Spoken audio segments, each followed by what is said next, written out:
Hey, gang, there are so many important issues to discuss in today's political, cultural, and economic climate, and I can't discuss them all here. In fact, YouTube and big tech won't let me talk about it all here. And that's why I have exclusive, uncensored live streams on Monday nights to cover everything.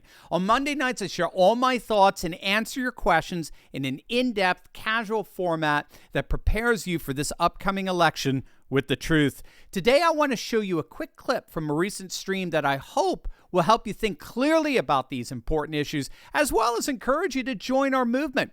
Join an upcoming exclusive live stream, and I'll answer your questions by clicking the link in the description below and joining our community of courageous patriots building a parallel economy. I look forward to seeing you over there. Well, speaking of Trump, he was in court with a laughing judge today. A laughing stock judge as well. Yes, absolutely. He's getting his 15 minutes. That's what he's getting. Just smiling at the camera. That silly judge, if you guys saw that video. Yeah, so let's talk a little bit about that. I mean, clearly this is just another play by them. Yeah, so I'll throw it to you there. Let's talk about it's insane, and everybody knows it. Everybody who's part of this knows this is insane. But they still play out the kabuki theater. Look, you know what this punk judge is doing. I looked up his name. I keep forgetting his name. Arthur Engeron. What this New York judge, and by the way, the reading I'm doing, I'm finding out New York judges are as corrupt as Washington, D.C. judges. The New York legal circuit, judicial circuit, is just as corrupt, meaning ideologically corrupt, meaning they weaponize the law against political opponents just as much as they do in D.C. It's absolutely, I mean, it's going to have to be dismantled or something at some point. The Supreme Court's going to have to come in at some point and dismantle or fix it in some sense. But what this punk judge is charging Trump with is fraud. And of course, the first question you would have is, well, who did he commit fraud against?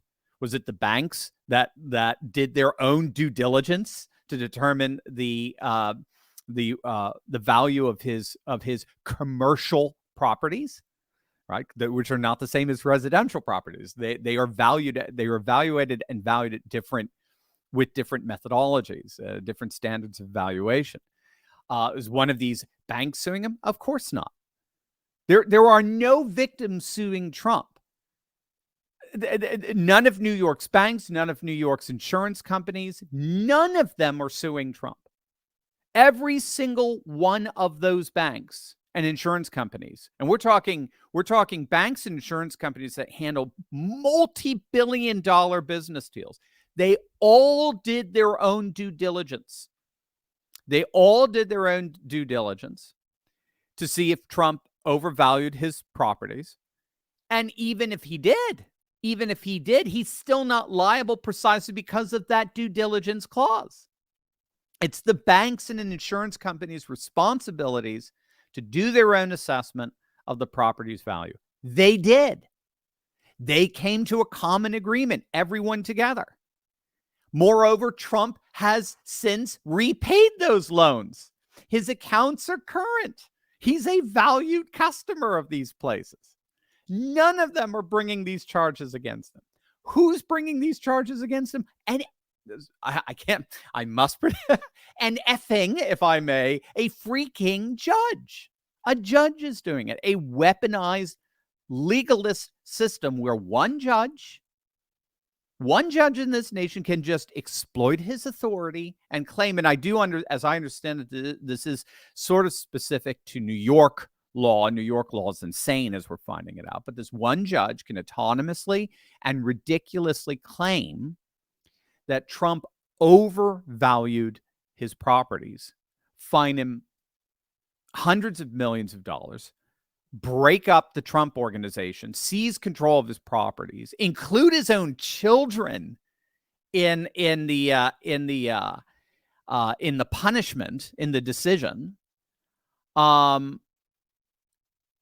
all to remedy a phantom crime with no victims.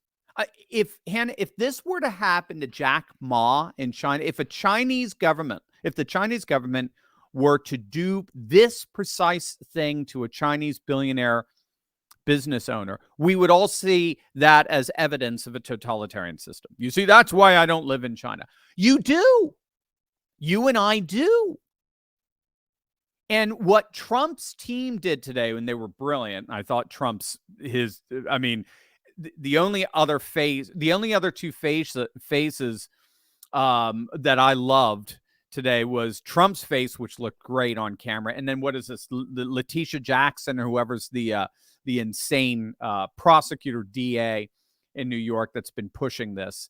But what Trump's team did today, which was brilliant, what they pushed ad nauseum, was that this judge made a huge error in his judgment. But first, gang, let me ask you, are you ultra MAGA? Do you want to show your patriotism as a card-carrying Trump supporter? Well, then before you do anything else, you've got to click on the link below and get your very own collectible Trump cards. Gang, these are amazing. Patriots played their anti-globalist Trump card against the left in 2016, and we're getting ready to play it again in 2024. And what better way to show your support for Trump's re-election than with these amazing collectible pieces of Trump art? These cards have a limited supply, so don't wait. Only 2,500 sets of these have been made, and they're going to come with a certificate of authenticity verifying you own an original set.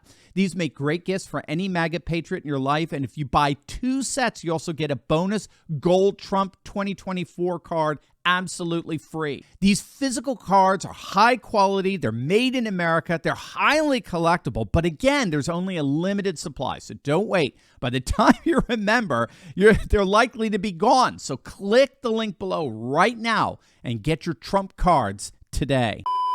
Which ironically came after the Washington Post ABC News poll that showed Trump up by 10. So none of this happened until we got that poll, not last weekend, but the weekend prior. And that's when everyone started to freak out. And I've been talking a lot about that poll in my videos. But when that poll came out, I believe it was over the weekend. It was early in the week last week when this judge made that decision. So this is obviously an attempt to try to double down on stupid with this weaponized legalism that's only working in Trump's favor. But what this judge did is he appraised the value of Mar-a-Lago using a low-end real estate tax appraisal system, right? So this is the system, the valuation that local governments would use to put on, they would use to determine the value of the taxes that need to be paid on the land or on the property. The judge confused that with its market value for credit or sale purposes. So this is why we have Scott Scheel on, the real estate, the commercial real estate investor and expert. Who's just, I mean, he basically owns his own nation, more or less, with all the real estate he has. But as he points out, whenever you go to buy a real estate property that's a private residence, the bank will only loan you the amount of what that property is worth as determined by the local, government and its assessment of its taxes. If you want to purchase commercial real estate property, and a commercial real estate property is one that has 4 or more residences, if I recall. So 4 more people can live there and pay rent. That's commercial real estate. The bank loans you the total amount of money that you can make from the tenants. How much it's valued by the local government is irrelevant to the money that you can get from the bank via the amount of commercial profit you could basically make. So the 2 ways of assessing the value of the property are totally different. And this idiot judge applied a residential valuation for a commercial real estate property. Mar-a-Lago is commercial real estate. It's a hotel, for heaven's sakes. I mean, it's beyond absurd. And so Anyway, Trump's legal team just hammered that constantly. The judge does seem to have acquiesced at least. Well, certainly a lot. The judge appears to have end up getting humiliated.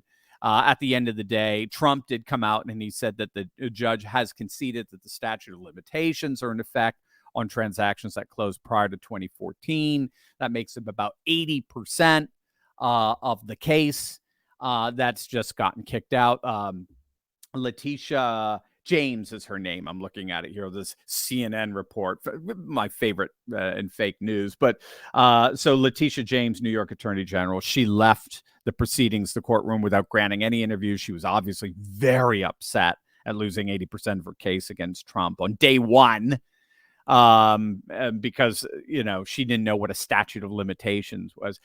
When all is said and done, and I think, more and more legal analysts, honest ones, are asking this question: when is SCOTUS, when is the Supreme Court going to step in and stop snoozing and step in and stop this destruction of our legal system? When are they going to do it? Because these guys never get any pushback.